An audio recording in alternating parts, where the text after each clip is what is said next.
गत 19 तारिख दिन आमर इनफर्माट ज्योत्ना दे आमर शिवनगर बरगढ़ थाना अंडर रहती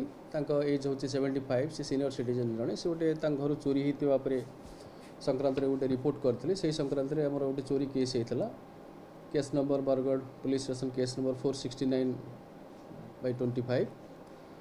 सो से केस रे तदंत समय ये ज्योत्ना दे जे होती इनफर्माट एज हूँ 75 इयर्स घरे पाखापाखि 2 वर्ष हम से जन को रखी थे ग्राउंड फ्लोर रे भड़ारे से जानती आगुरी से लोक ता वाइफ और पिला सहित से तल घरे रुहे ये जेहेतु सीनियर सिटीजन एवं एकुटिया रहती यही सुजोग नहीं कि सी ऊपर महलार रूपटप रे गोटे अच्छी से पूजा करने को जाती से सब मार्क करी पाखापाखि 2 वर्षर तार रहा भितर लास्ट 8 मास हम से चोरी करने आरंभ कर धीरे धीरे केतले टंका भैनिटी बैग रू आबसेन्स से पूजा कला बेले भैनिटी बैग रू टंका नवा एवं आलमीरा खोलिक सुना जिनस मुदी एवं नेकलेस ये सब चोरी कर से करूला। यही सब घटनाक्रम से 18 तारिख दिन ये कंप्लेनेंट जी अच्छा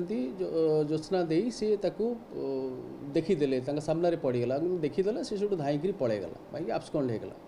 तापर से अभियोग करते से संक्रांत में आम केस होता खोजिक पुलिस सब आप्रिहेंड कला एवं पाखु जे प्रिंसिपल आक्यूज जी अच्छी स्मृतिकांत नायक आलियास पिकू घर हूँ रघुनाथपुर जगतसिंहपुर डिस्ट्रिक्ट रे ताकू पुलिस आप्रिहेंड करी गोटे सुना चेन आउ 30,000 टंका ताठू रिकवर कराई एवं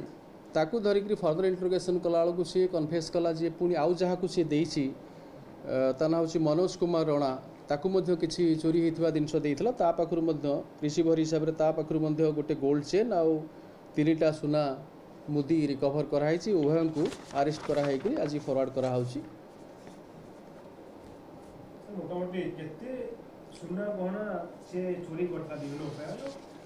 सी जी जिनस चोरी करता घर सब जाक रिकवर हो गोटे गोटे सुना चेन प्रिंसिपल आक्यूज पाखु एवं रिसीवर जी पाखु गोटे सुना चेन टोटल 2टा सुना चेन 3टा सुना मुदी आउ 30,000 कैश पाखु रिकवर कराई से 2 जन पाखु रिकवर कराई आज से कोर्ट चालान करा नुआ नुआ खबर जानिबा पई आमो एलएन टीवी को लाइक शेयर और सब्सक्राइब करंतु।